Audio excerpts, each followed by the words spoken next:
That should be day 1 of full marathon training. Christian's gonna ride his bike for 10 miles, I think. Okay. He's gonna ride his bike for 10 miles to complete something for Cub Scouts. And this is my first official training run for a full marathon. She's gonna be full crazy. Let's see how this goes. Training run officially done. Wasn't too bad. I don't recommend sitting on a bike for this long. Yeah, Christian did his 10 miles. He did really good. Proud of you, kid. And now I'm done. I think my next real training run will be after Thanksgiving. It's been a month since my last training run of 10 miles with Christian. I'm here, finally. It's the middle of December. I'm gonna do a 12-mile training run. See how it goes. Okay, 12 miles done. Was it my best 12-mile run? No. Was it my worst 12-mile run? No. I got a little bit of a walk to get back to my car, but that's one more run done, one step closer to hopefully being ready to run a marathon. Okay, training number 3, done. Just 13.1 miles, it's fine. That sucked. It's my longest training run ever. I've run that far before, obviously. In person and virtual half marathons, but outside of a race situation, longest training mile. And sunglasses are fogging up. Last long run of 2024. Okay, it is January 5th. First training run of 2025, complete. It was not my best run. It was not even straight through because I had to stop for a bathroom break.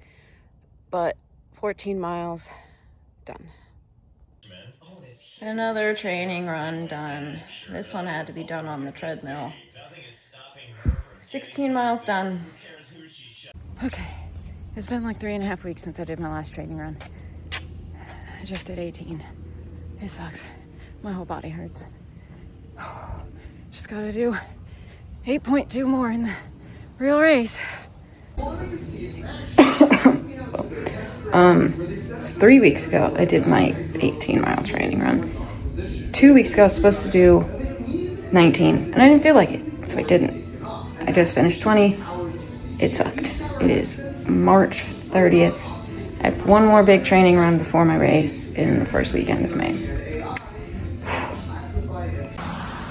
I am walking back from 2 miles down the road from the apartment. What should have been my last training race, or training run for my race. Race is in 3 weeks, and my knee started freaking out about 4 miles, and then it fixed itself, and then it started freaking out again at about 7 miles. I really don't want to get hurt 3 weeks before my race, so we will call 22 weeks ago as my longest training run, and I will hopefully, with race day adrenaline and people running beside me, be able to run straight through for 26.2. If not, we'll see what happens. Walking up to my crowd, it's finally race day.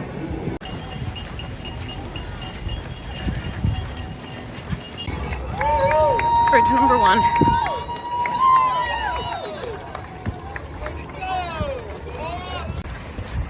Bridge number 2.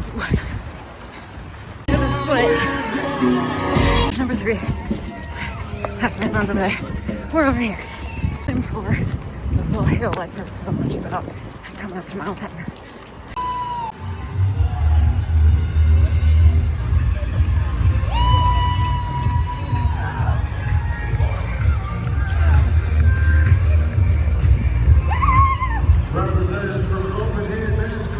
I did it. I'm not gonna lie, I walked for a quarter of a mile, but other than that, I did the whole thing, and it sucked. We stick to a half marathon, but I'm glad I did it. All right, it is Monday. Yesterday was race day. Figured I'd give a day after kind of update. We're on our way home to South Carolina. Quads are tight. No tighter than after a regular Pittsburgh hill run. My knees feel pretty good. They hurt a little bit towards the end of the race, but to be expected when you're running that far. Quads are obviously because it was a really long run and because up and down hills all over the place the whole time. Other than that, I feel pretty good. I woke up this morning and my Achilles tendonitis was really the only thing that hurts, but that's a literally everyday thing. And it was good to run one last race in Pittsburgh before we're even further away. Glad I did the distance one time. I don't know if I'm ever going to do it again. I high five Mommy. Yeah, they were on the course a couple of places, so it was an experience. And if you have watched this, thank you for watching, and we'll see you next time.